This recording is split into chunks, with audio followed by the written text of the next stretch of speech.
Ok, bon ben, bonjour tout le monde, je suis vraiment désolé d'avoir manqué, bon là, normalement vous m'entendez, hein. Vraiment désolé d'avoir manqué le cours de la semaine dernière, c'est juste que j'avais un rhume, mais pas possible, en fait j'avais une extinction de voix, tout simplement j'aurais pas pu, juste, je pouvais pas communiquer. Donc, alors, je voulais juste faire cette vidéo pour vous fournir en fait ben, les consignes que j'ai pas pu vous donner la semaine dernière. Donc, je vais faire un tout petit peu en résumé. Évidemment, tu sais, je ne peux pas passer autant de temps que je l'aurais fait en classe, mais au moins, vous avez cette vidéo-là pour vous guider un petit peu plus.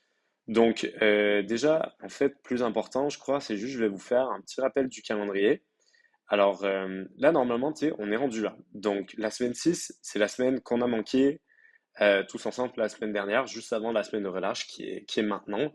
Où est-ce qu'en fait, je devais vous fournir des consignes par rapport à la suite de votre projet et quelque chose qui s'appelle le salon des affiches. Donc ça, on va regarder ça justement au cours de cette petite présentation, ce que c'est.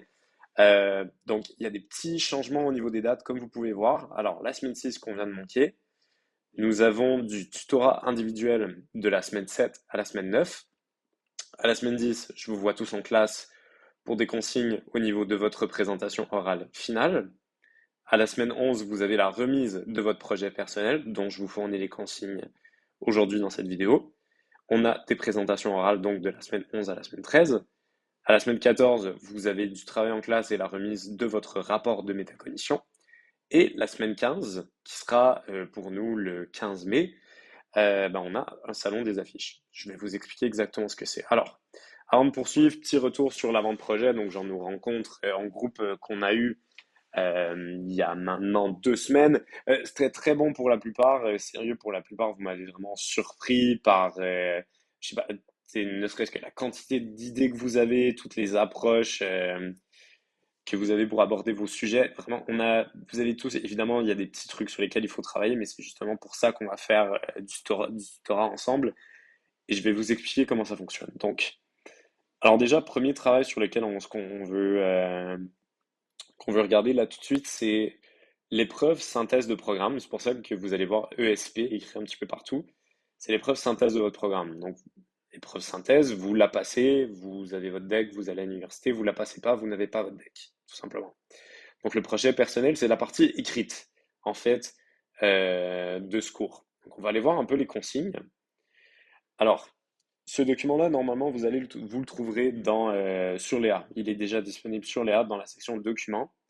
Il détaille la structure et donne toutes les consignes pour la réalisation de ce travail. En fait, ça ressemble à votre avant-projet, c'est juste que là maintenant, il y a de la chair autour de l'os. Donc l'avant-projet, c'est un petit peu le squelette. Vous aviez comme un plan avec idée principale, idée secondaire, et ainsi de suite. Là maintenant, il s'agit ben voilà, d'écrire le texte par-dessus. Donc vous avez une introduction de 2 pages et demie à 3 pages, divisée de la façon classique, donc un sujet amené, un sujet posé et un sujet divisé. Le sujet amené, c'est sans doute la partie la plus longue de l'intro, parce que là vous discutez en fait ben, votre problématique de recherche et que vous abordez avec une perspective soit historique ou sociale. Sociale, ce que ça veut dire, c'est une perspective plus actuelle. Donc, pour ceux qui voulaient utiliser comme des articles de journaux dans leur bibliographie, c'est le moment de le faire. C'est là que vous pouvez utiliser plus des éléments de l'actualité pour en fait introduire le lecteur à votre sujet. Le but, c'est un tout petit peu, on peut dire le faire saliver si tu veux, si on veut. On peut dire ça comme ça. Le sujet posé, c'est poser tout simplement bah, sa question de recherche. Sur quoi va se consacrer votre travail, tout simplement, et quelles approches allez-vous utiliser? Ça, ce sera plus dans le sujet divisé. Donc, préciser les 3 approches disciplinaires de sciences humaines qui guideront votre analyse. Normalement, ces 3 approches, vous les avez décidées dans votre projet. S'il y a encore des soucis à ce niveau-là, c'est pour ça qu'on aura du tutorat, dont je vais discuter un tout petit peu plus tard, après avoir fini ça ici. Donc, vous avez l'intro et une analyse. L'analyse, elle sera divisée de la même façon que votre avant-projet, c'est-à-dire qu'elle sera divisée en trois parties. Une partie par approche disciplinaire, comme par exemple histoire, économie, sociologie, histoire, anthropologie, psycho, peu importe, c'est à vous de choisir. Donc, l'objectif de cette partie, c'est de répondre exclusivement à la question de recherche, dans une visée explicative et ou compréhensive. Donc, c'est-à-dire, vous prenez la littérature, vous prenez les études scientifiques que vous avez lues et vous présentez toutes les pistes analytiques pertinentes ou les réponses possibles à votre question de recherche. Vous discutez, grosso modo. Donc, vous présentez, vous appuyez votre analyse en l'appuyant sur des faits, des statistiques, des données, des variables, des déterminants. Encore une fois, ça va dépendre de votre sujet et ça va dépendre de ce que vous avez trouvé. Je me rends compte, j'ai fait une petite faute. Oups, logique. Donc, mettez en perspective les similitudes, les divergences entre les auteurs, c'est normal. Mais merde, voyons, j'ai fait des fautes. Hop. Oups, ok. Ici, c'est écrit organiser l'analyse sous la forme de paragraphes distincts. Là, guys, faut pas virer fou. Je veux pas forcément un paragraphe de 3 pages comme vous le voyez. Pardon, paragraphe de 3 lignes comme vous le voyez dans un document de consigne. Ici, c'est divisé en petits paragraphes parce que c'est un document de consigne. Mais il faut que ce soit un texte relativement continu. Donc, évidemment, organisez votre texte, faites des paragraphes, mais en général, un paragraphe par idée, c'est amplement suffisant. Je m'attends, évidemment, faites attention à bien référencer vos sources bibliographiques dans cette partie, avec la méthode APA. Ça, le travail se termine avec une conclusion d'une page, où est-ce que vous faites un résumé de votre analyse, vous répondez à votre question de recherche, et vous présentez une ouverture. Donc une ouverture, ce que c'est tout simplement c'est une piste analytique potentielle que vous n'avez pas explorée dans ce travail. Ça peut être une approche disciplinaire, ça peut être une sous-question qui vous intéresse, ça peut être la même question de recherche mais dans un contexte géographique différent. À vous de voir. Vous avez une page pour le faire. Et ensuite, bon, ça c'est la partie sans doute qui vous intéresse le plus, la bibliographie. Excusez-moi, guys, j'ai pas encore la voix totalement remise. C'est 15 sources minimum. 15 sources minimum, dont au moins 7 sources scientifiques, donc des articles de journaux scientifiques ou des monographies. Le reste, ça peut être des articles de référence, ça peut être des organisations reconnues, comme par exemple l'ONU ou le gouvernement du Canada, Statistique Canada. Et il faut que la moitié, 7, soit des sources scientifiques. Toute la bibliographie doit être rédigée dans le style APA et en présentant en ordre alphabétique. Et assurez-vous que toutes les sources utilisées dans le texte sont incluses dans votre bibliographie. Ce que je retrouve ici comme source, je veux la même chose dans la bibliographie. S'il y a des choses qui ne concordent pas, vous perdez des points. Alors, consigne supplémentaire, une page de présentation, ben oui, comme d'habitude, une table des matières, une liste des tableaux et figures, si nécessaire, vous n'êtes pas obligé d'en mettre une. Si vous avez des tableaux, il faut en mettre une. Si vous n'avez pas de tableau, pas obligé. Et ensuite, évidemment, ça c'est les trucs habituels. Times 12, interligne 1.5, marge normale, alignement justifié de gauche à droite. C'est des choses que à ce point-ci, je n'ai plus besoin, tout simplement, on n'a plus besoin de vous expliquer à la fin de votre deck. Un petit mot au niveau du français. 10% de la note, c'est le français. Donc, s'il vous plaît, utilisez Antidote, corrigez votre grammaire, utilisez le bon orthographe, faites attention. Allez au CAF, au besoin, si vous avez besoin d'aide, utilisez un logiciel de correction, faites le gros possible. Ici, vous allez voir que j'ai écrit éviter les expressions courantes. Ce que je veux dire par là, c'est que n'écrivez pas comme vous parlez à la maison ou avec vos amis. Tu sais, je veux dire, moi aussi, quand je vous enseigne, tu sais, j'ai tendance à expliquer, à utiliser des expressions courantes. Donc, tu sais, ça donne que ça, là, ça avait pas d'allure. Tu sais, juste, vous voyez un peu le genre. N'écrivez pas de cette façon-là, parce que c'est pas du français écrit. Si vous écrivez comme ça, c'est considéré comme une faute.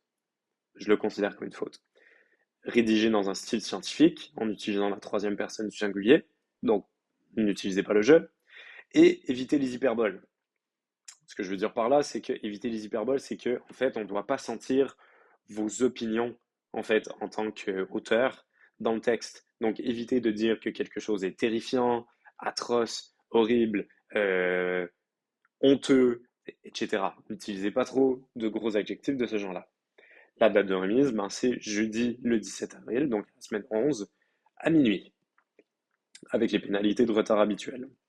Donc ça, c'est vite fait les consignes du projet personnel. Celui-ci est à remettre ici, à la semaine 11. Entre-temps, nous, on va se voir durant des séances de tutorat individuel qui vont servir à vous aider dans la rédaction de votre travail. Donc en mode, comment ça fonctionne? C'est que sur Léa, vous allez trouver ce document qui s'appelle horaire de tutorat. La classe a été divisée en trois, selon la semaine 7, 8 et 9. Vous avez chacun une séance de 15 minutes qui est indiquée ici. Par exemple, nous avons Mathilde à 8 heures à la semaine 7, Angelo à 8h15, Antoine David à 8h30, et ainsi de suite. Trouvez votre plage horaire et présentez-vous à cette plage horaire. Normalement, je vous vois une fois dans ces 3 semaines. Vous êtes libre de vous présenter en classe et à encourager en fait à vous présenter en classe lorsque vous n'avez pas votre séance de tutorat, ne serait-ce que pour utiliser le local, pour me poser une question vite fait, ça fait plaisir. Moi, je demeure disponible. C'est juste que moi, je serai concentré à travailler avec cette personne durant la semaine 7 et avec cette personne durant la semaine 8. Ça, c'est le tutorat donc qui se déroule ici. Ensuite, à la semaine 10, nous allons avoir le travail sur la partie orale de l'ESP. Et ensuite, on a les exposés oraux qui commencent. Donc, pour tout ce qui est la présentation orale, on se divise en fait en deux parties. Nous avons les présentations en classe qui se dérouleront de la semaine 11 à la semaine 13, selon un horaire similaire à l'horaire de tutorat. Je ne l'ai pas encore publié sur Léa, pour l'instant vous ne l'avez pas. Et la deuxième partie, c'est un salon des affiches. Le salon des affiches, qu'est-ce que c'est en fait?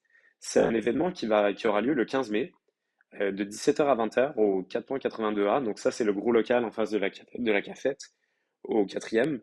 Et c'est un événement dont la participation est obligatoire, à moins que, évidemment, il y ait justificatif médical ou autre, auquel cas on peut toujours se parler. C'est un événement qui vaut 10%. Donc, c'est un événement qui est public. En fait, tout le cégep est invité. Il y aura tous les autres étudiants des autres groupes qui seront là. Donc, vraiment, c'est un gros truc. Il y aura tous les enseignants qui seront là aussi de Sensumède, genre une bonne partie. Il y aura de la nourriture, il y aura de la boisson.